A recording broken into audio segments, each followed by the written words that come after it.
1945, sekitar pukul 1:30 siang, Sultan Syahrir sedang berada di ruang kerjanya. Dia sedang mendengarkan radio.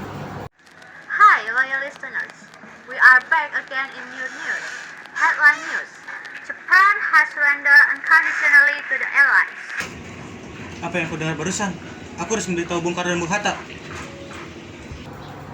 Setelah mendengar berita kekalahan Jepang, Sultan Syahrir segera pergi ke rumah Muhammad Hatta untuk memberitahukan berita ini.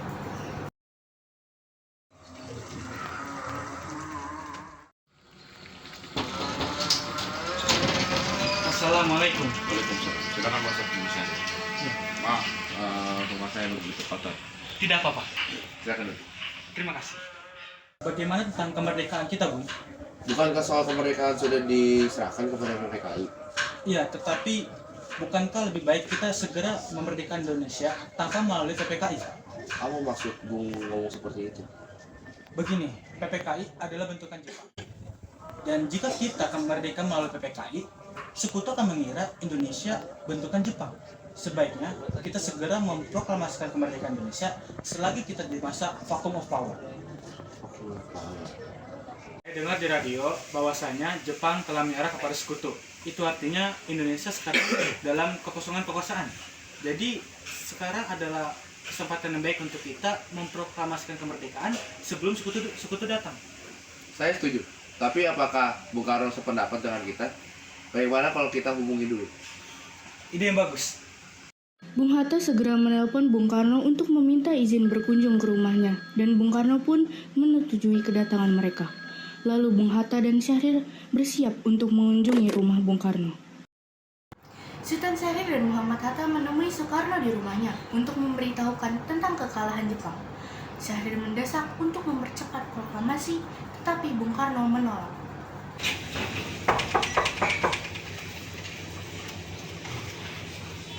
Assalamualaikum. Waalaikumsalam. Silakan masuk. Terima kasih.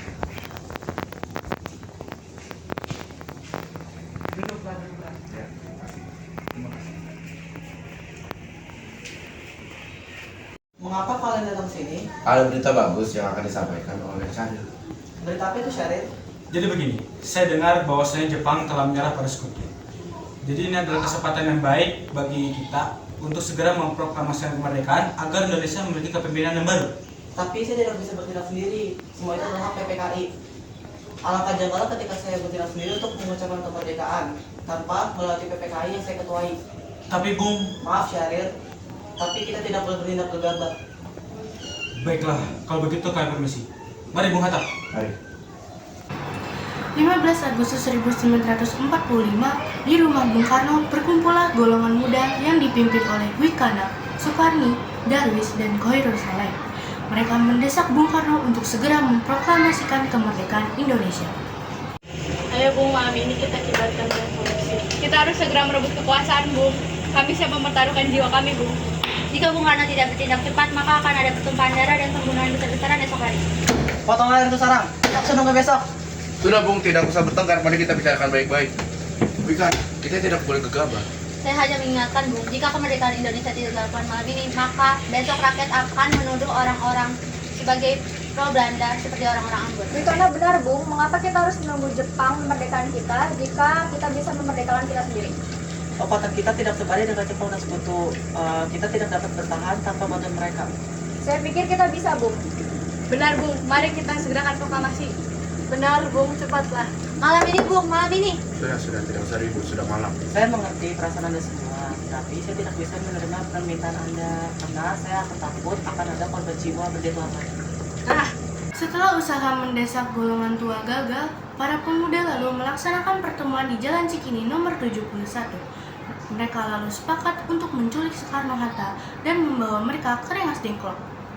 Saudara-saudara sekalian, seperti yang telah kita ketahui, Bung Karno telah menolak untuk segera melaksanakan proklamasi. Lantas apa yang harus kita lakukan? Kita culik Bung Karno dan Bung Hatta. Lalu kita desak mereka untuk melakukan proklamasi. Culik. Iya, kita bawa mereka ke suatu tempat dan bunuh mereka. Itu benar. Lantas kemana kita akan membawanya? Ke Rengas Dengklok. Rengas Dengklok itu luas. Gimana kita harus menempatkan mereka? Saya akan menghubungi saudara dan saudara terlebih dahulu. Halo, Assalamualaikum. Waalaikumsalam. Ada apa, Darwis? Kami sepakat untuk menculik Bung Karno dan Bung Hatta untuk segera melakukan proklamasi. Apa? Menculik mereka? Ya, kami sepakat untuk membawanya ke Rengas Dengklok. Bisakah kau menyediakan tempat dan keamanan untuk mereka? Tentu. Saya akan memberikan keamanan kepada Anda semua. Untuk tempat, nanti kita pakai rumah Jiu Kisong. Baik, terima kasih Subeno. Sama-sama.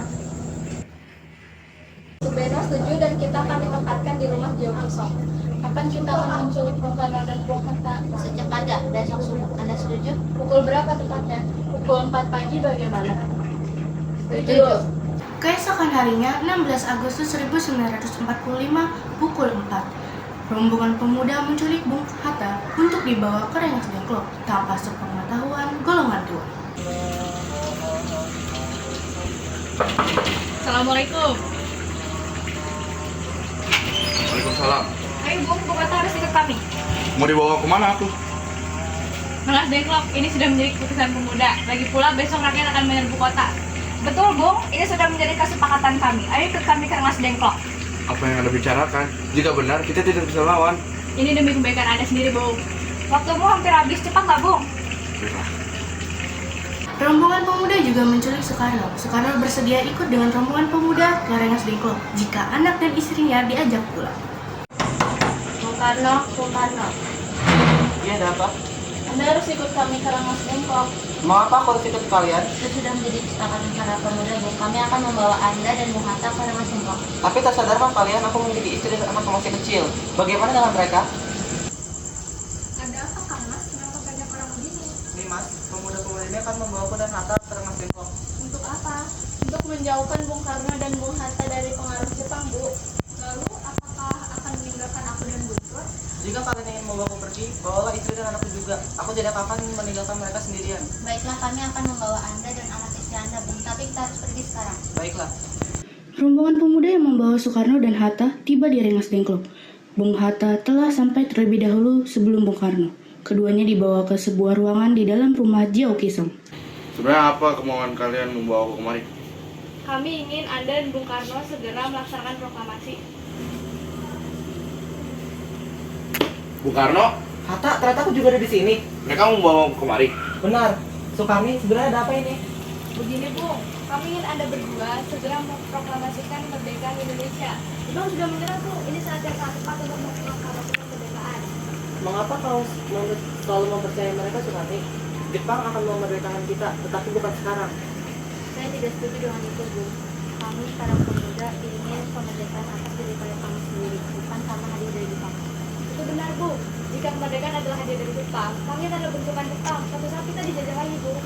Subarjo tiba-tiba datang dan bersikeras untuk membawa Bung Karno dan Bung Hatta pergi dari rumah Jiu Kisong. Rapat PPKI batal. Selain itu, saya ingin menyampaikan bahwa Jepang telah menyerah kepada sekutu. Jadi benar berita itu adanya? Benar Bu. Baiklah, tunggu apa lagi? Mari kita memproklamasikan kemerdekaan kita. Sebaiknya begitu. Baiklah, aku akan menuruti permintaan kalian. Bolehkah kami pulang? Lihatlah Guntur dari tadi menangis terus. Benar.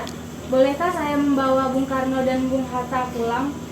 Saya berjanji akan membawa mereka dengan taruhan nyawa saya. Baiklah. Sesampai di Jakarta 16 Agustus 1945 pukul 4, Soekarno mengantar anak dan istrinya pulang terlebih dahulu sebelum beliau merumuskan naskah proklamasi bersama para pemuda. Bung, kita sudah sampai di Jakarta. Mari kita ke rumah Laksana Maeda untuk membahas proklamasi. Tapi itu benar. Aku ingin mengantar anak dan istriku pulang terlebih dahulu. Silakan Bung, saya akan mengantar Anda. 17 Agustus 1945 dini hari, setelah sampai di rumah Laksamana Maeda yang terletak di Jalan Imam Bonjol nomor 1, Bung Karno pergi menemui Nishimura agar merubah status dan keadaan di Indonesia. Namun Nishimura tidak mau, sehingga Bung Karno kembali ke rumah Laksamana Maeda. Di ruang makan dalam rumah Laksamana Maeda berkumpulan Insinyur Soekarno, Dr. Andes Muhammad Hatta, Ahmad Subarjo, Soekarni, Sayyidu Melik, dan Burhanuddin Muhammadiyah untuk merumuskan naskah proklamasi. Bagaimana dengan proklamasi kita? Kami, bangsa Indonesia, dengan ini menyatakan kemerdekaan Indonesia. Baik, sudah saya tulis.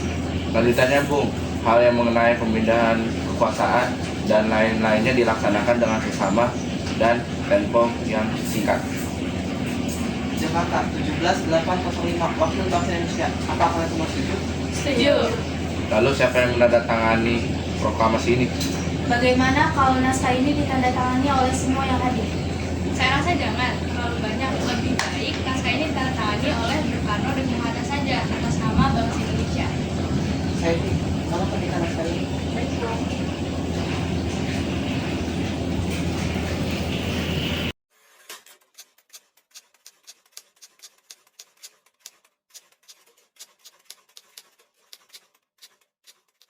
Lalu kapan kita melaksanakan proklamasi ini, Bu? Menurut saya tanggal 17, sekarang tanggal 17 itu kata baik bagaimana akurat penerbitan pada tanggal 17 dan setiap hari orang-orang selalu memiliki kebijaksanaan.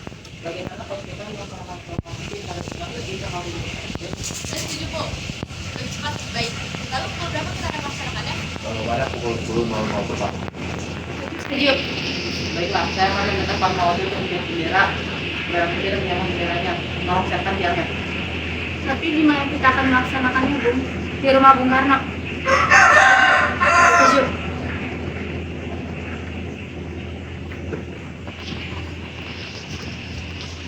Untuk naskahnya silakan ditandatangani. Baik.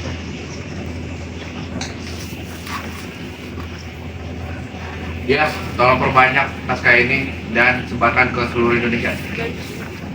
Jumat pagi pukul 10, semua orang telah berkumpul di halaman depan rumah Insinyur Soekarno di Jalan Pegangsaan Timur nomor 56, Jakarta untuk mendengarkan pelaksanaan proklamasi. Bung Karno, Bung Hatta keluar ke serambi depan rumah.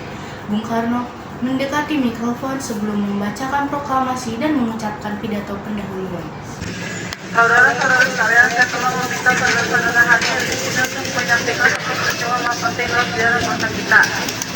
Di dalam zaman Jepang ini, tamparan kita menyadarkan diri kepada mereka, tetapi pada hakikatnya kita tetap menyusun standar kita sendiri.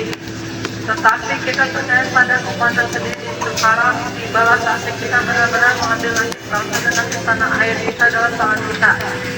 Hanya bangsa yang berani mengambil nasib dan dalam tangan sendiri dan dapat berdiri dengan kuatnya. Maka kami tadi malam telah mengadakan musyawarah dengan pemuka-pemuka rakyat Indonesia. Permusyawarah itu telah sedia sepakata berpendapat bahwa sekaranglah datang waktunya untuk menyatakan kemerdekaan kita. Saudara-saudara, dengan ini kami menyatakan keputusan mekanisme hiduplah proklamasi kami. Proklamasi kami bangsa Indonesia dengan ini menyatakan kemerdekaan Indonesia.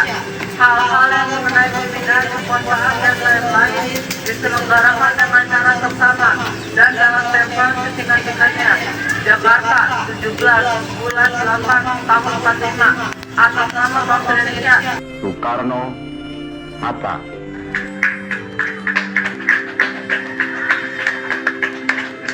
Demikianlah saudara-saudara, kita sekarang telah merdeka. Tidak ada satu ikatan lagi yang mengikat tanah air kita dan bangsa kita.